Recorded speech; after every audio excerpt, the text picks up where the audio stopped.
Hello everybody, good morning and welcome to the United Stands. I'm Mark Goldbridge and this is your latest Manchester United news and transfer news this Tuesday, the 1st of August 2023. How are we all doing? Lots to get involved with. Have you though? I don't know why I've started talking like that. Teeth are feeling better, that's the main thing. So we're going to talk about Rasmus Hojlund. He's flying in today for his medical. We'll talk about whether potential debut could happen with that.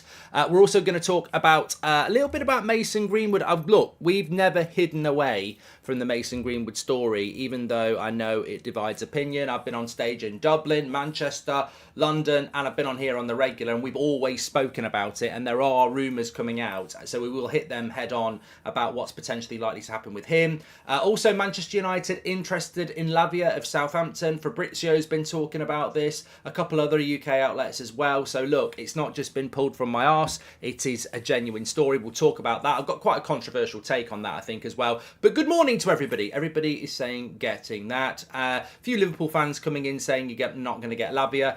I don't want him, and I'll tell you why in a minute. But before we get into all that, you can get all your latest breaking football news, transfer news, stats on OneFootball. Also with OneFootball, really quick score updates. Obviously, it starts this weekend. Ben Foster, regular on the channel. His season starts on Saturday for Wrexham. I think they're playing on Saturday. So get ready. Football starts this weekend in some ways. Premier League starts the weekend after. Obviously, United have got 2 games this weekend. So make sure you download OneFootball for free. It's available on Apple and Android. You can scan the QR code with your camera phone next to me or go through the link in the description. All your latest breaking football news, scores, stats, etc. It's all there and it's for free with OneFootball. Okay, so look, I do want to talk about this Lavia story. Tom Walker, welcome to the Members Club, and Benny as well. Thank you for joining the club. Really appreciate your support. So I want to talk about this Lavia story. It's coming in from Fabrizio Romano. It's coming in from Simon Jones in the Daily Mail. And both of them are basically saying that Manchester United have him on the radar and are interested in signing Lavia from Southampton. We will talk about that in a moment. But, let's talk about it now, because we can talk about Rasmus in a moment, the Greenwood stuff. A few other players I want to talk about as well. Rashford, Sancho, Donny. Want to get your opinions on that. We're going to have a little bit of a poll on the Lavia thing in a moment. Who would you rather have, Lavia or Amrabat? But let me give you the main big news this morning. Rasmus Hojlund is flying in to Manchester today to have his medical. We expect him to be announced as a Manchester United player tomorrow with the shirt and everything like that.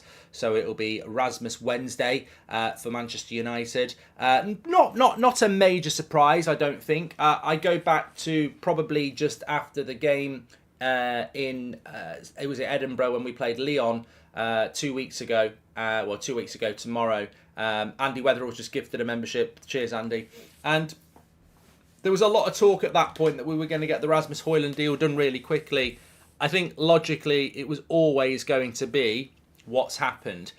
Get him over for the medical when United have just landed back from the US tour, and then the first training session, get him involved. And that. Lo and behold, that's what's happened. And realistically, that's just how long it takes for United to do quick deals. It does take a couple of weeks, and that's where we are. There was no benefit for Manchester United to get Here We Go last week and get him a Carrington medical last week because he'd have been training with next to nobody. We need Rasmus flying in today, medical, shirts, pictures, interview, get to work. That's what we need, and that's what we're going to get. And United, I believe, are back in training tomorrow, maybe Thursday. I don't know how many days they've got off. They might be back on Thursday, actually, because obviously it's been a lot of travelling. But that will fit in perfectly with Rasmus Hojlund. Now, the big question is, there's a lot of Irish fans who've got tickets for the game at the Aviva in Dublin on Sunday. There's a lot of people who've got tickets for Old Trafford on Saturday against Lens on Saturday lunchtime. And the question is, will Rasmus Hojlund play in either of those games? And the short answer is yes, he will. He's very fit at the moment. He's done his pre-season with Atalanta. He has. This is not a player that's going to join up with United and need 4 or 5 days training. He's had a good pre-season, and in Serie A they do have good pre-seasons. It's very focused around fitness. So he will come into the team. He will train on probably Thursday, Friday with the club. That'll be 2 full days of training, and then Erik ten Hag will take a decision on which game he's going to involve him in. Look, it might be half an hour. It might only be half an hour, let's be honest. It might be 45 minutes, but he'll play at the weekend unless something majorly goes wrong.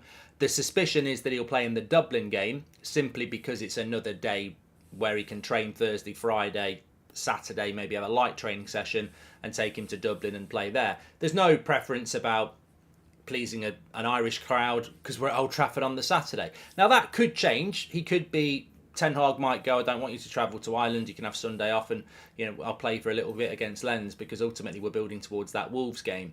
But yeah, he will be. The plan is that he will play at the weekend, and there's no reason why he wouldn't, because he's not coming back from injury, he's not coming back from being on the beach. He has had a pre-season with Atalanta, and as long as there's no hiccups with the medical, he'll be training with United by Thursday at the latest and fully part of the squad for the games at the weekends. And also, from Ten Hag's point of view, he needs to get him involved training ground and with the team ASAP, because we haven't got a striker and he wants his team to work with a striker, which he doesn't have, with Martial still not fit. My good friend, let's call him Sebastian Veron, said his mate, let's him call him Neymar, wanted to come to us during a kayak trick in the Alps, as Conrad. Man, amazing. Dean, welcome to the Members Club. Hi, Marky, hope you're doing well. I really don't see us getting Lavia. Who would you want at a midfield? Would you rather Amrabat over Latvia? Have a great day. Lavia, have a great day, says Dia. Scott, welcome to the Members Club. Well, I'm going to do a little bit of a poll here, because I just wanted to have that word on Rasmus Hojlund, but who would you prefer is literally what our poll is going to be for you this morning. You good people. Loved the show last night, by the way. Absolutely brilliant. Nice not to be talking about transfers and actually talking about the team for the season. So you can get voting there. Mark, what's your opinion on pundits? What's your opinions on pundits and rivals comparing Rasmus to Haaland? They're already starting the comparisons. I feel it's lazy journalism, says SK. Well, I don't think we're that far away from a world where if you are a foreign player and you shout at an English centre-back, you get arrested and sent to prison for a year. Because I can't believe that waking up this morning after a whole day of it yesterday, the British press and ex-players are still talking about Onana shouting at Harry Maguire. I can't believe it. I really cannot believe it, and it's still going on now. So yes, they will compare Hojlund to Haaland. We're going through a transition in the media at the moment, and unfortunately, we are massive. And when I say that, I mean United Stand, That's Football. We are massive as a community because we are the forerunners of what new media is. It's something that they can't get their head around. They think that because I go bloody pink boots and I lose it when we lose 7-0 to Liverpool, that it's just reactionary media. But actually, we do hours and hours and hours every week of proper, real conversation with I believe, a strong level of intelligence there. We will not start going on and on about Onana shouting at Harry Maguire, because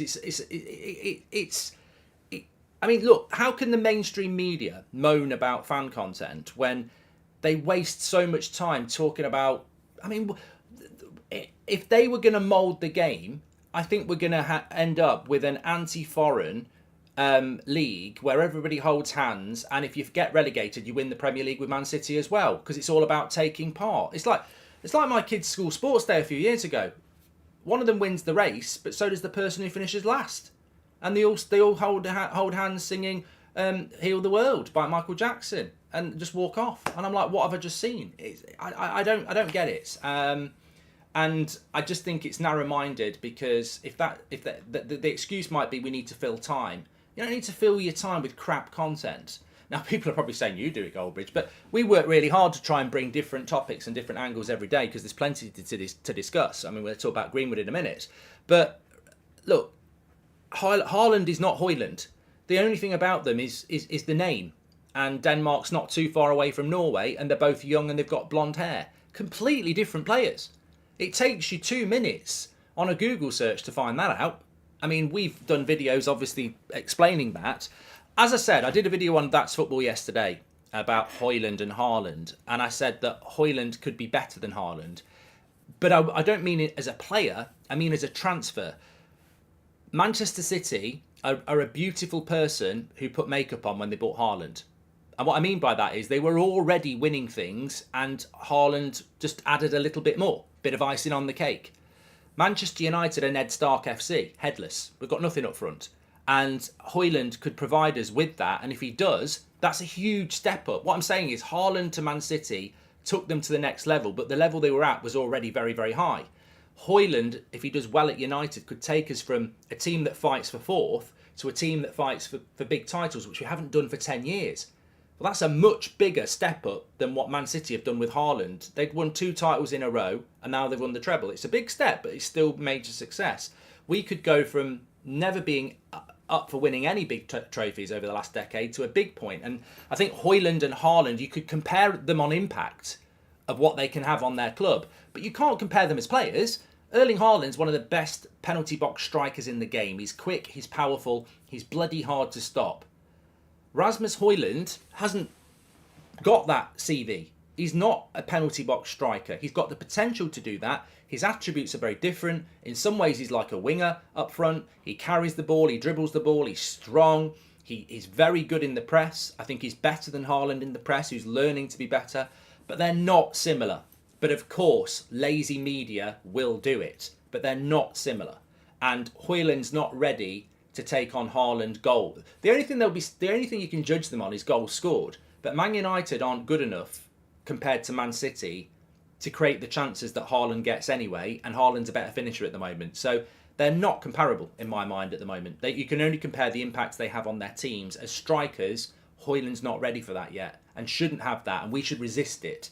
Because if we start comparing, then we're not acknowledging that we've brought a developmental striker into a team that's not really had a striker for years. So I will fight that, and I think everyone should. He hasn't played since the 19th of June for Denmark, says Rory. Yeah, but he's not. Yeah, but Rory, what you're trying to say is that he's not match fit. He's had a pre-season at Atalanta. He will be involved at the weekend. He's not going to need a fucking month to get ready to play in a game of football, which is a pre-season game. He will play at the weekend. I don't think he'll start against Wolves. I'll take that on board, but he will play at the weekend, yes. Pritam says, this Haaland versus Hojlund comparison is so forced, just drop it already. Exactly. They're still going on about Anana shouting about Harry Maguire. They're still having a debate about it. Apparently, in Parliament, they're thinking about having passing a bill that you can't shout at people on a football pitch anymore. That's a joke, but I wouldn't be surprised if it was going to be true. Anyway, let's move on. Quiet Mind says, I'll back signings that really want to play for us, says Quiet Mind. Look, I couldn't give a toss about comparisons between Hojlund and Haaland and Hojlund and Ronaldo and Hojlund and anybody else. I don't care. The United fan base is buzzing. He's buzzing to come to us. We're really excited. We haven't had a young striker that could be at the club for years in a long time. It's an exciting time. The club are going to back him. And personally, I think all the hotter than the sun stuff that we've been doing, and I'm not saying that we as a community, United stands, should take a lot of credit for this, but he does watch. But the reality is, I think that it's a model that the club should keep an eye on, because the positivity around this signing and the build-up to this signing, he hasn't even held the shirt up yet. He's only 20 years of age. He's got a very small CV in football, but I've never seen the fan base so excited. And if we'd mentioned the name Rasmus Hojlund in February, people would have been, what? And the build-up around this transfer, fair play, to ourselves for getting that info, but it's been building up for a few weeks as well. There's so much excitement, and he's so excited to come to us, and Ten Hag's so excited to have him. I think we just ride that positivity. I couldn't give a shit. Like the previous commenter said, I don't really care about outside noise. Why is it even news that Anana shouted at Maguire? Footballers do it all the time because they demand a lot and want their team to succeed. Exactly, Jerry. Welcome to the Members Club, John. Appreciate that. Scott's gifted a membership as well. Legend Scott. Right, so let's have a look at this poll. Before I've even said a word, who would you prefer?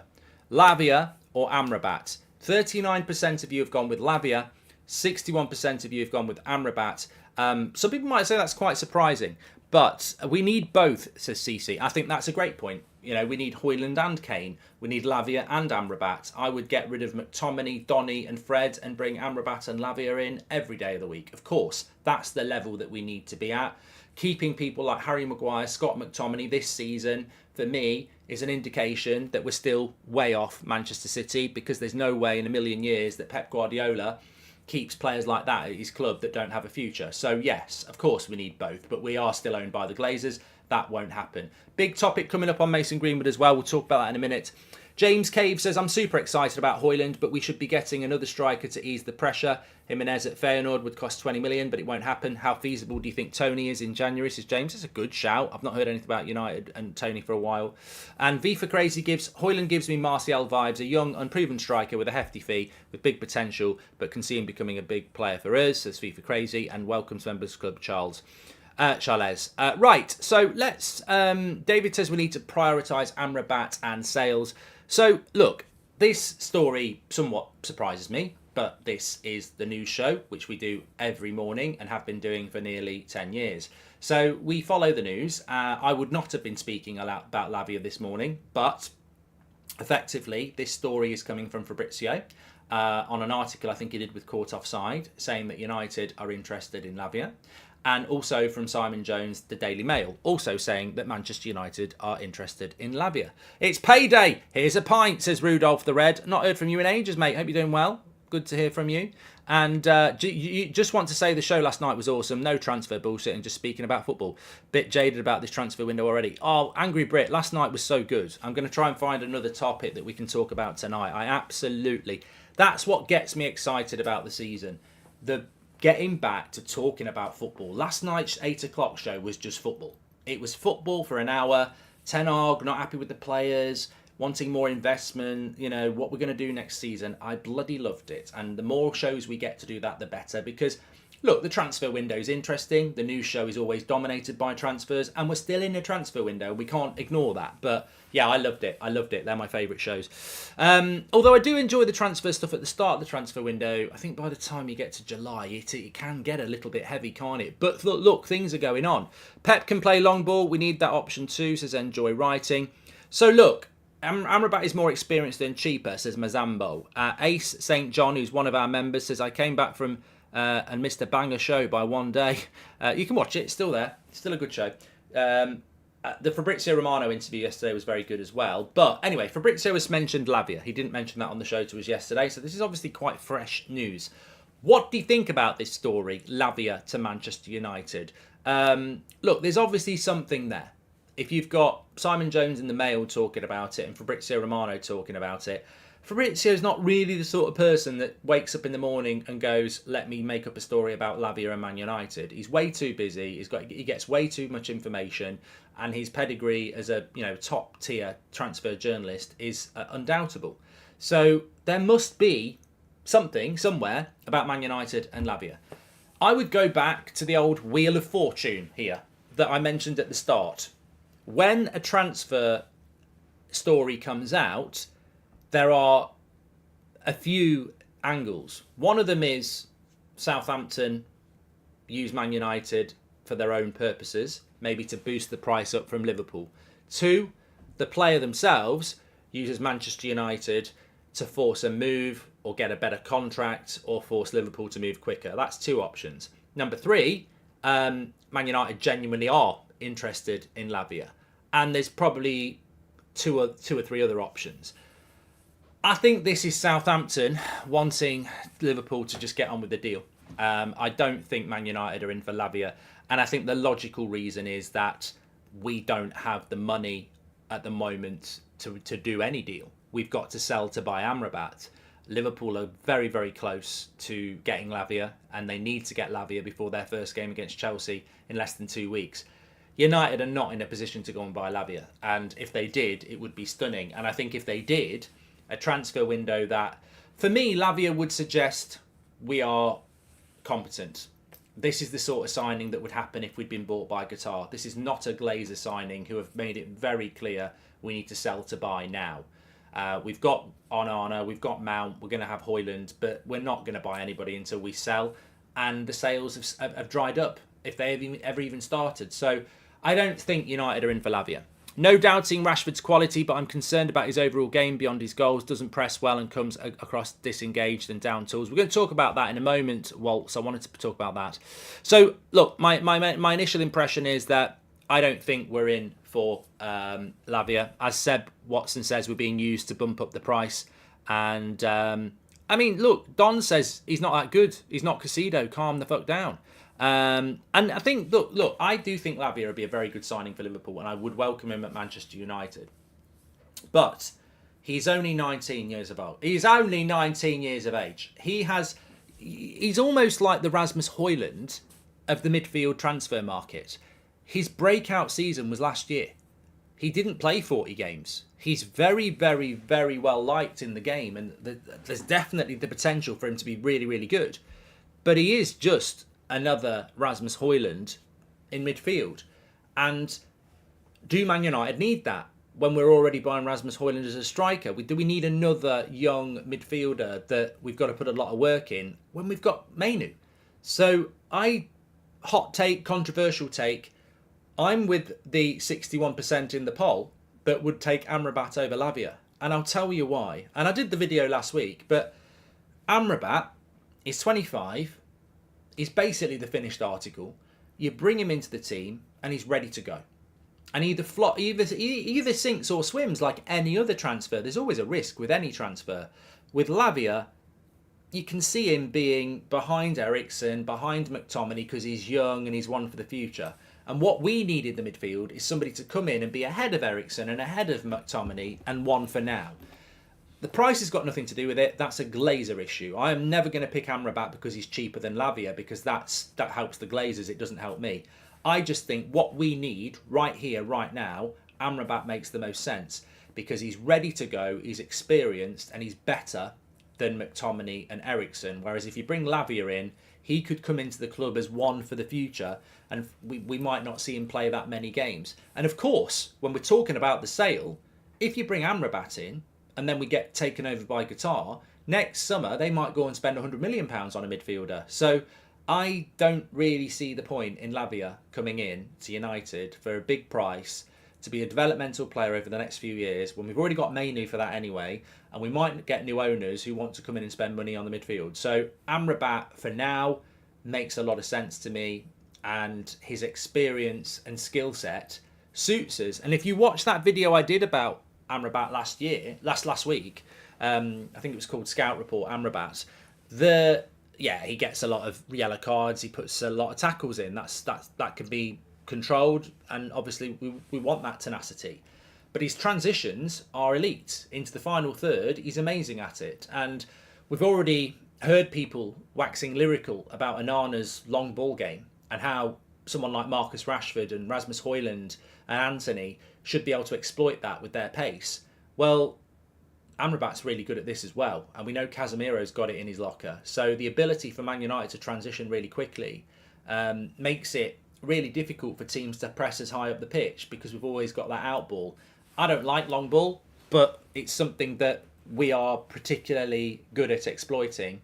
And I think Amrabat's ready for the now, whereas Lavia's ready for tomorrow. So I don't think we're in for him. And personally, I think we should stay on target with Amrabat. I heard a few people saying, oh, the Lavia name's just being mentioned like Casido was mentioned when we wanted Mount, and we've done this with Moani and Hojlund.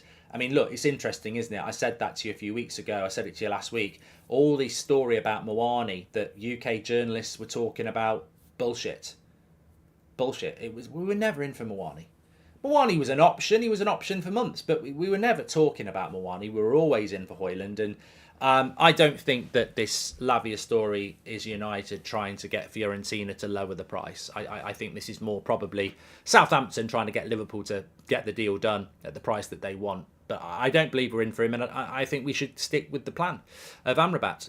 Donny and said, and you're right, Donny and Fred sold for 50 million is reasonable, Mark. You got no chance, mate. You got no chance. We ain't never, ever selling Fred and Donny for 50 million. No way. That's 25 million each. We'll do well to get 40. I think we'll probably get, with Fred, could be as low as 15. With Donny, could be as low as 20, maybe even lower. So we won't achieve 50 million for those two. As Alkin says, it might only be 30. Sagar says, why do people want Mason in the club, even though he has not played for a long time? We should have some standards, put him on loan and see what he does, says Sagar. Well, look, I want to talk about Mason Greenwood because that segues nicely into the next point. There's a few rumours floating around at the moment, and I don't really like rumours on topics like this because it's a very sensitive topic. But there was, I think it was in the Express or something like that, talking about how Mason Greenwood could find himself part of the United first team this season as an understudy to Rasmus Hojlund, and he's got to be happy with that role if he's going to do it. I don't know. There's a rumour that there's a PR piece coming, and if a PR piece is coming, you've got to ask why a PR piece is coming, and that might lean towards him returning if there's going to be a PR piece. The thing I would say about this, and I want to make it resolutely clear, is that for me, and I'm repeating myself here, but Andrew says, can you say happy birthday to my buddy Dylan? He gets up every game from Australia. He's very upset Fred may be leaving the club.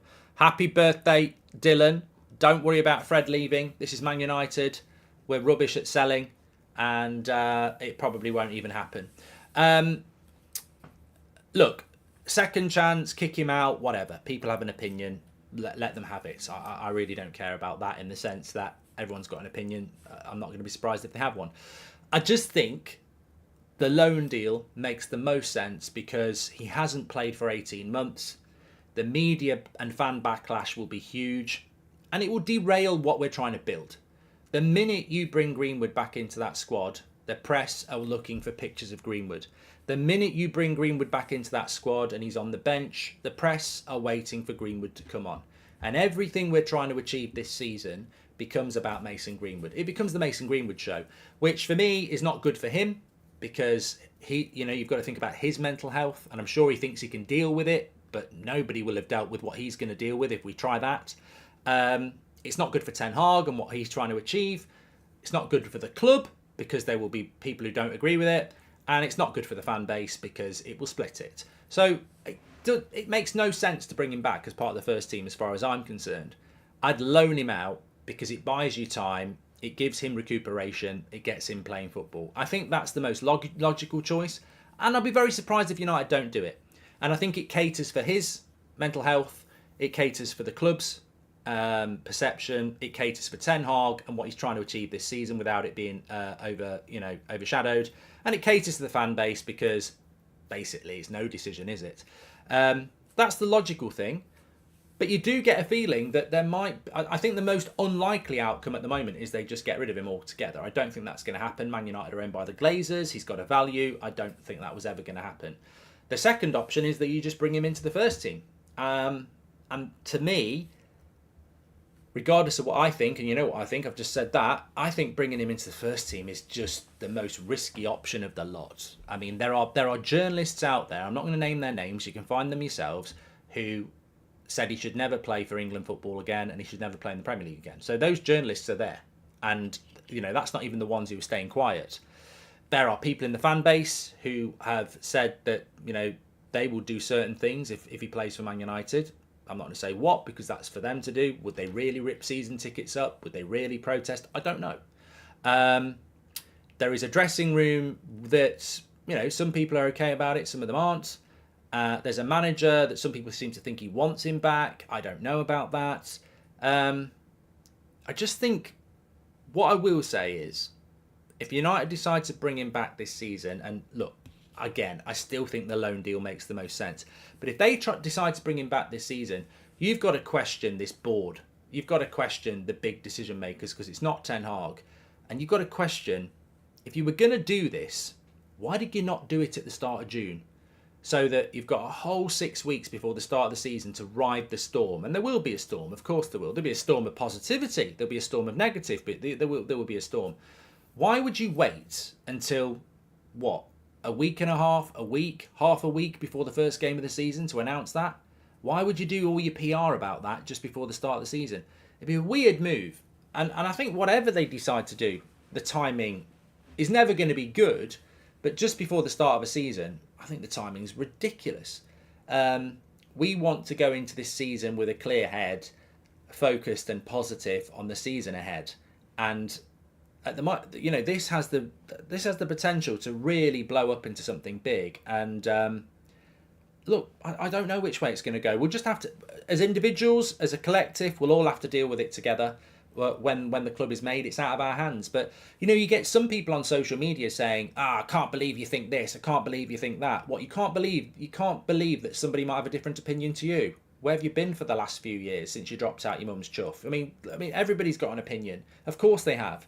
And we're all going to have to deal with it because, you know, one thing is certain. It's not just going to stay like this.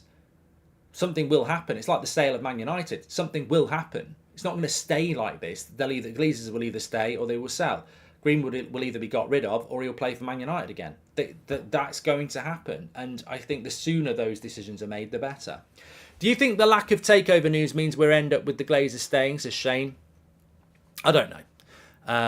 And Philip says, is Greenwood's potential worth all the negativity that will come with him even after a loan, says Philip? You kick it. Look, you're kicking the issue down the road by loaning him. But as I say, to me, it's the most logical thing to do for many reasons. Mental health of him, the fact that he hasn't played in 18 months, the fact that it will massively overshadow the start of our season. I think it's the most logical thing to do. But I mean, look, logical and Manchester United and football doesn't always happen, does it? But Carl says, if Erik Ten Hag wants him, we back the manager, end of story. Carl, that's not true. That's true for you. That's true for you. If Erik Ten Hag tells you to jump off a cliff, Carl, are you telling us all to jump? It's a stupid way to live. I mean, I don't want to call you stupid, Carl, but it's riddled with holes. You know, Erik Ten Hag says do this, so we just back the manager. I'm sure people said stuff about that, about Mourinho and Solskjaer and Van Gaal, but we all said sack them. So, look, I don't care how much you respect Ten Hag. I don't care how much you respect your parents, your best mate, your teachers, your boss. Trust me, life will teach you that nobody's right 100% of the time, and you shouldn't follow anybody 100% of the time. You should have your own mind. So, yeah, it's not going to work like that. Erik Ten Hag wants Mason Greenwood back. We don't even know if that's true. Doesn't mean we should back him on that, because it's more than football, isn't it? It's moral compass time. It's court of opinion time. It's public court of opinion time. You've got to have your own choice. Some people are looking at this as nothing to do with football. In fact, I don't think it's anything to do with football for some people. So, look, Aidan says, you're a hypocrite, Mark, by not saying back the manager, but you're an idiot. I'm sorry, I hate to call somebody an idiot. You are an idiot. Why would I back the manager on something that I've already explained my own personal view on? He hasn't played for 18 months. The massive mental health issue that Mason Greenwood's got from the press and rival fans and his own fans, the derailment it'll have for the squad ahead, for me, goes on loan for a year. I've explained it. That's not being a hypocrite. If Erik Ten Hag said, I'm going to buy Wout Weghorst and playing him up front every week, do you think I'm going to sit here and go, oh, I back the manager? I back the manager, even though I've got evidence that Weghorst isn't good enough.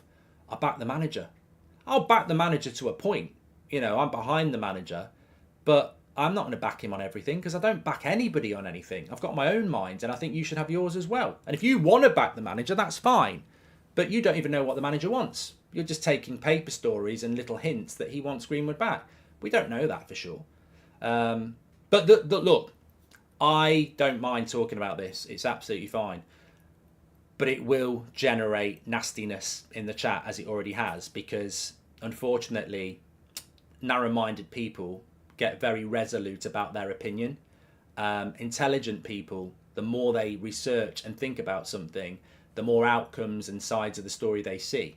And you'll learn this in life as well. I've said it before. The more you research a topic, the more answers you find. The more narrow-minded you are about something, the more resolute you become. You've got to open your mind up on something like this. There's many different levels to this, and it's a very difficult topic, which is why, for me, weeks ago, I just came to the conclusion that we almost do need to kick this down the road for a year. The loan deal makes the most sense to me. Kicking him out is very, very definitive, and keep throwing him into the first team terrifies me, if I'm honest. I think it's a massive risk, but I don't have the decision to make. We can all make our own decision. From one controversial topic to another one, let's talk about... there's a few players I want to talk about here. I want to talk about Jadon Sancho, I want to talk about Marcus Rashford, and I want to talk about Donny van der Beek. I mean, yeah, look, one thing I will say is, I'll always say this about the community, and it's been like this for years, we don't always agree on everything. I always feel like it's the tagline of the show, because I've said it so many times. We're not meant to agree. You're meant to watch these shows and go, oh, he makes me so angry. I'm so angry. He really doesn't get what I think.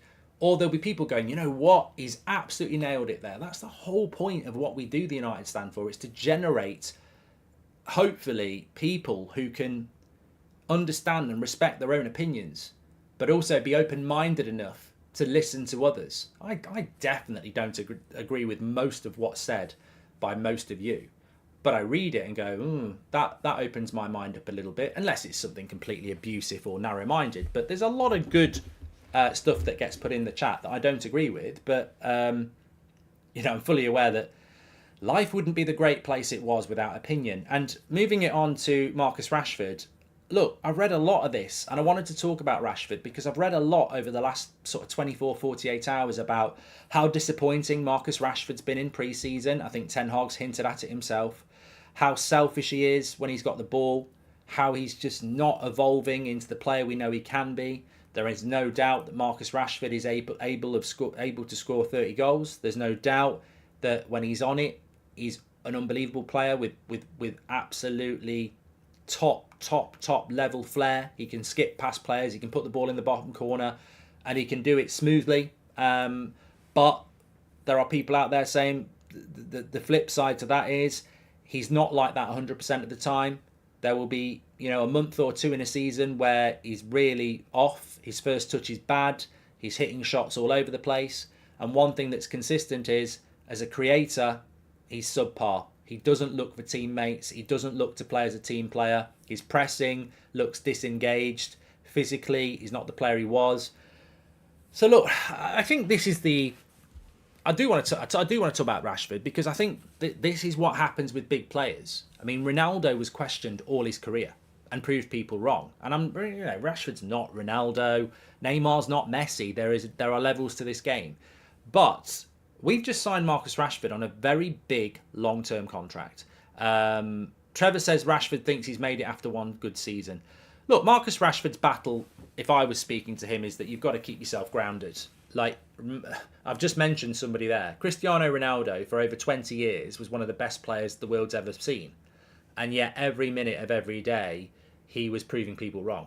No matter how many Ballon d'Ors, how many Champions Leagues he won, he was always motivated by the doubters and to prove them wrong. Marcus Rashford needs that mentality. Forget the people around you, forget the contract, forget the brand deals, forget the books, forget all the good stuff. You need to look in the mirror every single day and be challenged. Because the minute you think you've made it, you'll fall off. So I don't believe Marcus Rashford's that sort of person for a start. But the minute you start believing your hype, you'll fall off. We've just invested a lot of money. 350 grand a week, isn't it? 300 grand, something like that. Massive new contracts. Marcus Rashford's not going anywhere. So we need the best Marcus Rashford. I think in the manager, you've got the right manager. We spoke about this last night. He basically called out Rashford and everybody. Not individually, but he called out the whole team.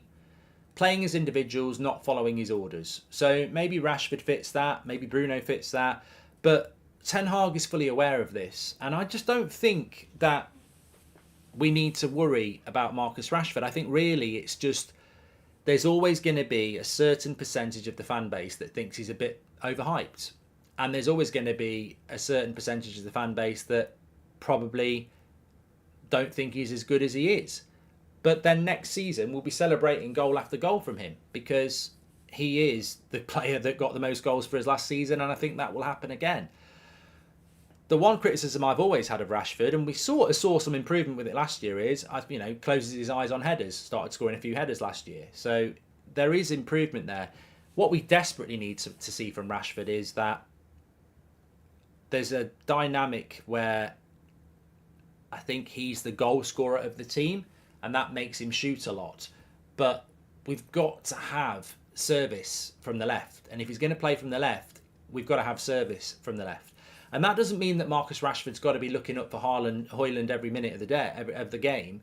But he's got to provide better service as a winger. I mean, because we can't be one-dimensional. If him and Anthony get the ball on the wing and cut inside and shoot every single time, Hojlund may as well put his Atalanta kit back on because there'll be no point. He can't score without service. So that's something that Rashford needs to work on as well. He also needs to have more awareness. You've got one of the best overlapping fullbacks in Europe in Luke Shaw who can put a good cross into the box. So sometimes Rashford's just got to be, I'm going to hold this ball, I'm going to wait for Luke, I'm going to feed him, and Luke Shaw puts a cross in first time. So creativity isn't just always about Rashford himself. And it's the same for Anthony down the right-hand side. Like, we've got to attack better, and our wingers are really important in that as well. So, yeah, I think Rashford and Anthony have got to be looking for Hojlund a lot this season because we've got a striker now. But we've also got to be using our fullbacks better. And then the flip side of the coin is Rasmus Hojlund is somebody that will run the channels. Rasmus Hojlund is somebody who will get the ball into the box. And this is where Rashford can benefit. It's got to be mutually here. Rashford's got to be thinking, how do I create chances for Hojlund? And Hojlund will be thinking, how do I create chances for Rashford? And if we can get that right, we'll be fine. But look, I'm not blind to the fact that Rashford retains a criticism in the fan base that's always been there. But since Ten Hag's come in, I think the work of Rashford and the work of Ten Hag has been remarkable. And there's definitely levels to improve. But for me, it's creativity. Look, there's very few strikers. And again, we're talking about the Ronaldos of this world that can, week in, week out, score goal after goal after goal. Yeah, Rashford did drop off a little bit at the end of last season. But is he really going to score goals 9 months, week in, week out? The minute he's doing that, you know, you're putting yourself into the Ballon d'Or category. And look, I don't think that's impossible, but I don't think the goal scoring is Rashford's problem. I don't think the first touch is Rashford's problem. I think it's the creativity that we need to see more of around the front three next season. And there's no reason why we won't get that with the manager that we got. Rashford isn't world class, but is important in Ten Hag's plans, says Shane. Sonoff, welcome to the Members Club as well. And 100%, I want to see Marcus and the rest providing service and their normal direct play too. I hope they gel together and we can get more goals and assists, says SK. Look, it will be a completely different dynamic, and it will be a very interesting dynamic with Rasmus Hojlund in that team, because I don't believe that we've had a proper number 9 for a long time. And I also think having a younger number 9, he will be more willing and more, you know, acceptable that Rashford's the main man, and that should, you know, feed into the benefits for Rashford as well. Jadon Sancho, I want to talk about, but I do want to talk about Donny because that's a little bit transfer related as well. We were talking about this last night briefly, that Sociedad for Donny doesn't look like it's going to be the move. Some people have read that means that Donny van der Beek is going to stay. I think that Sociedad for Donny probably isn't the club that he wants at this moment in time. Let's be honest, Sociedad, what are they? At best, 3rd or 4th in La Liga. At worst, mid to bottom of the table. So I think Donny van der Beek is just looking for a better move than Sociedad. I don't think that means he's not going to go. There's a lot of interest in Donny van der Beek, and I believe he will find a move. It could be back to Ajax, it could be Serie A, it could be the Premier League. He will find a move. There is next to no prospect of him staying at Manchester United. He is somebody that Erik ten Hag obviously likes, but the cold, harsh fact is that he's not a holding midfielder, so forget about that. Is he a number 8? Is he an attacking midfielder? Well, regardless of whether he is or he isn't, Scott McTominay, Christian Eriksen, Bruno Fernandes, Mason Mount, they're all ahead of him in that position. You could even argue that Mainu is when he comes back, and that, you know, he's actually 6th choice for one of those places.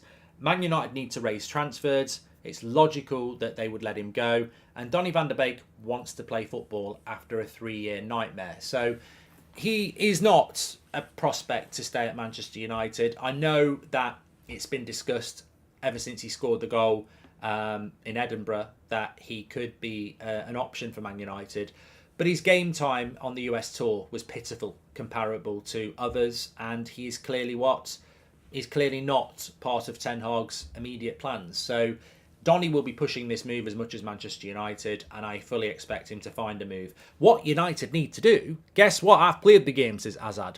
What Manchester United need to do is move quickly on some of these deals, because we know we want Amrabat, and we know that Amrabat wants Manchester United, and therefore we need to start selling some players. I mean, it's August the 1st. Where did July go? It was always going to go quickly because we were going to go on tour. And when you play, we've played a few games already every 3 or 4 days. Suddenly the months go very, very quickly. We know that. We've seen that at the start of the year. It's August the 1st. There's only 4 weeks left of this transfer window. Fred hasn't been involved with the first team for the whole of July, but he's been training for the whole of July. Why is Fred still here? Why is Donny still here? People talk about the prospect of Maguire and McTominay going. I don't see it, because we're not even down the road with those deals. Dean Henderson is still here. There are so many players that we are still looking to sell that we haven't sold. And Donny van de Beek surely will be one of those. And I just wish we'd get moving on some of that. Because as I say, I do think there is a bit of a hype machine around Man United and what a good summer we're having. But actually, it's August and we've signed 2 players. We're having such a good summer transfer window. We're finally getting deals done quickly. Who's feeding this spin? We've bought 2 players and it's the start of August. We've sold next to nobody and it's the start of August. Yes, Hojlund will be holding up the shirt in a couple of days, but actually, we bought 2 players. We're averaging a signing a month. June, Mount, July, and Arna. Sales, Alanga.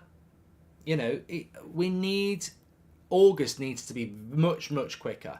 And we do need to sell because Amrabat's waiting to come. And Donny will surely be one of those players. As for Jadon Sancho, that was the third player I wanted to talk about.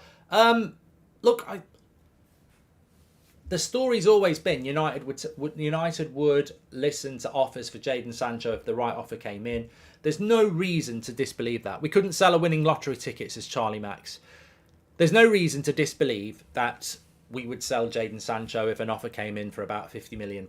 But we're not going to get that offer. I thought one of the positives of the tour was probably Jadon Sancho. Like, when you think about it, there wasn't that many positives from that tour, but Jadon Sancho did a job for the team and it worked quite well. As a false 9, I don't think there's a future there, but what I'm looking at is that, and I don't know how many people look at it like this, but when I look at Jadon Sancho and I look at his performances on pre-season, I see absolutely no future as a false 9. Absolutely none. I don't think he presses that well. I don't think he knows what he's doing from the front. I think his link-up play was always best when he was dropping deep. I think as the final line of the attack, he hasn't got the pace. And I also think, when he played against Real Madrid, they pocketed him very easily. And I think when you play against the good teams in the Premier League, he'll struggle in that position. But on the other hand, for somebody that doesn't play that role, I thought his effort levels were really good. I thought his link-up play when he would drop deep was really good. And I thought his focus and concentration and fitness was really good. So when I look at the positives of Sancho, I see no future as a false 9 or a number 9. But what I do see is somebody that put a lot of work in for the team, seemed to have the right mentality and fitness. Now let's throw him back to his natural position. Because if he can take the positives of playing out of position and put him back into position, then I think it can work. Because if you've got that effort, you've got that fitness, you've got that mentality, you've got that consistency, and then you've got that comfort of playing in the position that he wants to play, then I think we might see a different Jadon Sancho. And look, Anthony's not set the world on fire yet.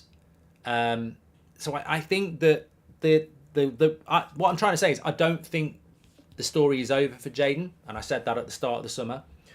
And I think the story has to be off the wing because that's his best position. And I think that he's got to take the confidence of what he did in pre-season out of position and take it back to position. And then let's see what happens. The cold, harsh fact with Jadon Sancho is this. And he's got to use it as a motivator as well. This is year 3 at Manchester United. You cost £74 million. You're rumoured to be on 300k a week. You cannot be a bench player. You cannot be a bench player at any club if you cost £74 million and you're on 300 grand a week. You can't be. Jadon Sancho, I'm not teaching people what to think. This is my mentality. Success for Jadon Sancho is being a first team player for Man United. Failure is sitting on the bench. If he's still sitting on the bench next season, failure. But not if he's on the bench against Wolves, because Wolves is not the season. September is not the season. I'm saying by October, November, Christmas, he's got to be in that first team. Because if by that time he's still a bench player, it's over. Because you can't be a bench player if you're Jadon Sancho. You can't be a bench player on that amount of money, on that salary. So this is the big season for him. And the next question is, and people are already saying it in the chat, can you see him as a first team player? Where does he play? And look at Man City. Mahrez was on the bench a lot, but I saw him as a first team player. Grealish is a first team player. Silva is a first team player. Foden is a first team player. But they don't always play. Like, that is fine. That's rotation. Sancho's got to get himself in a position where every team sheet comes out and we go, well, Sancho's playing today, that's good. You know, he cannot be a definitive bench player. He's got to be in the first team conversation for every game. And I think he can do it. Look, Marcus Rashford's undroppable in many people's eyes, but is he? Antony is an €85 million signing by Erik ten Hag and is undroppable in some people's eyes. Is he? You've got Garnacho as well. There's an opportunity for Sancho, and I think he's given himself a chance. His first aim is to start the game against Wolves, and I think he probably will, because I don't think Hojlund will start. So he's got a chance. He's just got to keep doing the work he's done in pre-season and take it from there. There'll be people who write him off. There'll be people who overhype him. I look at the reality. He's working really hard. There is signs of positivity from the summer. And in his mind, he just can't be a bench player. He's got to be a first-team player. And I think that on that tour, now that it's over, of US, we went into it, can Ahmad grab the opportunity? You know, can we see a different style of football, a bit more fluidity in the final third? And maybe the answer to both those questions is no. But one player that did come back from that tour with a tick next to them is Jadon Sancho. And I'm sure Erik ten Hag is thinking the same. So you've just got to take that opportunity, because pre-season is not the real season. I'm not worried about bad results in pre-season. Rashford plus a hungry striker. Watch them hit form, says Ben. Yeah, and the way we play is so important. If we're playing transitional long football, we're not going to create many chances. We need to create more chances. And I just want to get Hojlund holding up that shirt, get him training, get him involved in some of the pre-season games at the weekend, and let's get this party started. Do you think Rashford's lack of pressing annoys Erik ten Hag, says Harry? Well, look, if you want to press, if you want to win the ball back, if you want to pressure the opposition, then you've got to press from the front. And you can have the best pressing striker in the world. If your wide players don't press as well, it's a waste of time. The whole point of pressing is that if the opposition have got the ball with their centre-back or their goalkeeper, you've got to close the passing lanes. If Hojlund closes off the centre-back and one of the full-backs and Antony supports it, but Rashford doesn't close the right-back, the press doesn't work. So a collective press has to start from the front, and then it's supplemented by the midfield. Basically, what you're trying to do is make them play a bad pass that you win back, or make them hit a long ball that you win back. And if you don't close down properly, that won't work. Rashford can do it. I don't think he's very good as the focal point of the press. He runs in straight lines. He doesn't angle his runs as much as a Hojlund would. But look, I think Rashford gets bad press that he doesn't press. He will be pressing, and he does press. Otherwise, Ten Hag won't put up with it. Fantastic show this morning. Really enjoyed it. Make sure you smash a like and subscribe. We'll be back again at 2 o'clock and 8 o'clock unless something major breaks. Really enjoyed the show. Don't forget OneFootball. Download it for free. Links in the video description. All your latest breaking football news, transfer news, stats, scores. It's all there for free. Apple and Android. Really good show this morning. Thanks everyone for watching. And let's start selling some players. I think that's the next step for Manchester United. Get this Hojlund deal done. Sell some players. You've been legends as usual. Thanks everyone for watching. Speak to you in a bit.